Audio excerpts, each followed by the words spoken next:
menika wonten mriki ibu badhe rembag babagan sesorah. Saderengipun kula badhe nyun pirsa kados pundi pawartosipun sampeyan sedaya wonten ing dalem. Prima tansah kagungan pangajap mugi sampeyan sedaya tansah pinaringan lan mugi kita sedaya istilahipun wabah pandemi corona menika saged sirna wonten ing donya menika. Salajengipun Bebrima tansah ngemutaken kalian sampeyan sedaya tansah semangat anggenipun kula wentah anggenipun sinau. Lajeng ampun kesupen tetap jaga jarak, ginakaken masker, kalian tetap asring nyuci tangan ginakaken sabun lan sing paling bagus yaitu nutrisi asupan makan sampeyan ana ing omah ampun ngantos kesupen. Salajengipun wonten mriki Bebrima badhe ngandharaken babagan sesorah. Jadi sesorah menika dipun sinau wonten ing kelas 11 semester setunggal menika. Jadi ingkang dipun wasani sesorah menika inggih menika pidato. Jadi ning basa Indonesia sesorah iki padha wae karo pidato. Lah wonten mriki kompetensi dasar ingkang kedah sampeyan kuasai yaitu sampeyan iso menganalisis struktur utawa peranganipun sesorah. Jadi butuh mangertosi sesorah kuwi apa, strukture perangane sesorah kuwi kados pundi. Lajeng sampeyan saged nyerat, saged damel teks sesorah, lajeng mangke sampeyan saged gladen utawa latihan utawa praktek nindakake sesorah wonten ing griyanipun sampeyan piyambak-piyambak. Dados sesorah kuwi yaiku ngandharake gagasan tertentu ana sangarepe wong akeh kanthi ancas utawa tujuan tertentu. Jadi ancasipun utawa tujuan sesorah kuwi mau iso paring panglipur, iso paring informasi lan uga iso paring pangajar.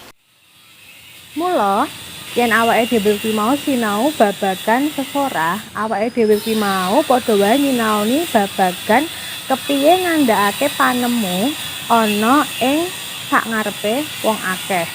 Dadi awake dhewe kuwi mau uga iso sinau kawruh tembung, sinau unggah-ungguh, lan iso nglatih utawa nggladen rasa percaya diri. Lah, salajengipun wonten ing mriki awake dhewe badhe nyinaoni babagan perangan utawa struktur sesorah. Jadi, struktur sesorah utawa perangan sesorah kuwi mau sing sepisan ana salam pambuka.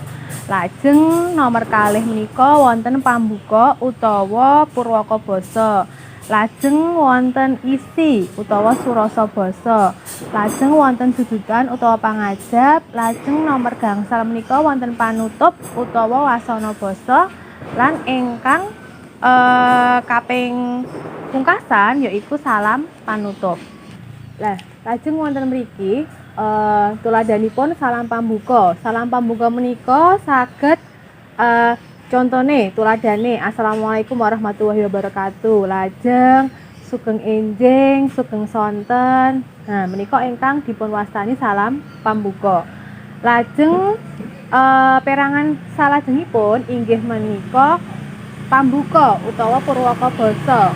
Wonten mriku dijlentrehake utawa istilah iki mau njlentrehake babagan atur pakurmatan, lajeng atur panuwun dumateng para ingkang rawuh, lajeng atur puji syukur. Lajeng perangan kaping 3 inggih menika isi utawa surasa basa. Dadi perangan sesorah ingkang poin 3 yaiku surasa basa kuwi mau ancase gawe ngandhakake gagasan utawa ngandhakake panemu ana ing sangarepe wong akeh. Lajeng perangan salajengipun inggih menika dudutan utawa kesimpulan. Jadi ning dudutan utawa kesimpulan kuwi mau awake dhewe kuwi mau kudu paring pangajap, pengarep-arep utawa istilah kuwi mau kesimpulan saka apa sing wis diandharake. Lajeng ingkang pungkasan, jadi kuwi kan mau ning nggon bab dududan. Sing pungkasan yaiku panutup utawa wasana basa. Jadi wasana basa kuwi mau biasane atur kuwi pangapura karo sing mirengake sesorah kuwi mau. Lajeng ingkang pungkasan yaiku panutup. Panutup wonten mriki iso Wassalamualaikum warahmatullahi wabarakatuh lan intine kuwi mau gawe nutup utawa mungkasi sesorah kuwi mau. Kang kudu ditindakake nalikane nulis sesorah yaiku sing sepisan yaiku babagan isine. Isine kuwi mau kudu iso dinalar, kudu nyata lan kudu bener. Lajeng kaping kalih menawi badhe nulis sesorah yaiku babagan basa. Basa kang digunakake kuwi mau kedah trep karo unggah-ungguh. Lajeng ingkang kaping 3 yaiku perangan sesorah yaiku kudu jangkep. Jadi perangan sesorah kudu jangkep kuwi mau berarti struktur sesorah kuwi mau kudu lengkap.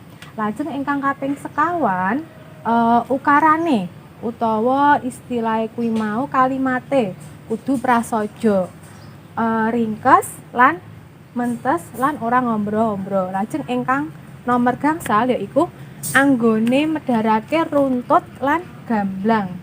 Lajeng ingkang poin 6 nalikane arep nulis sesorah yaiku menawa wis dadi naskah kuwi mau kudu dikoreksi rumiyin.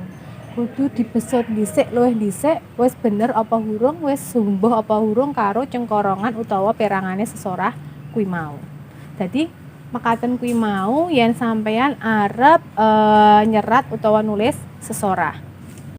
Badhe ngandharake kepiye carane nindakake utawa metode sing digunakake nalikane sampeyan nindakake sesorah. Jadi wonten sekawan yaiku ingkang sepisan sampeyan istilah metode kanthi mawa teks utawa maos teks sesorah kuwi mau. Lajeng kaping kalih yaiku metode menghafal. Jadi ngapalake teks utawa naskah sesorah kuwi mau. Nomor 3 metode sing ditindakake nalikane sampeyan sesorah yaiku metode ekstemporan. Metode ekstemporan kuwi mau yaiku tegese sampeyan nyiapake catatan-catatan cilik riyin. Dadi istilahnya mempersiapkan catatan kecil riyin. Ingkang nomor sekawan yaiku metode impromptu yaiku dadakan. Jadi sampeyan didadak kan nindakake sesorah utawa pidato. Lah, mekaten kala wau sekawan metode sing ditindakake nalikane sampeyan arep sesorah utawa pidato basa Jawa. Saiki apa wae kang kudu ditindakake nalikane sesorah?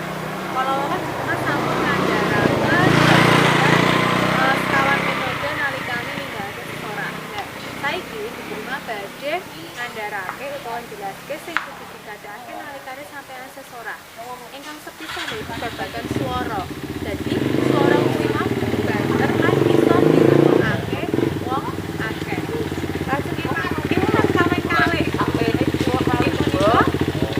lafal, vokal lan pangucapane kuwi mau lan bisa bedakake aksara. Ingkang nomor 3 yaiku nalika sesorah kuwi kudu nggatekake intonasi, kudu nggatekake irama lan kudu nggatekake endhek dhuwure swara lan alon cepete nalikane wicara lan ana variasine supaya ora mboseni.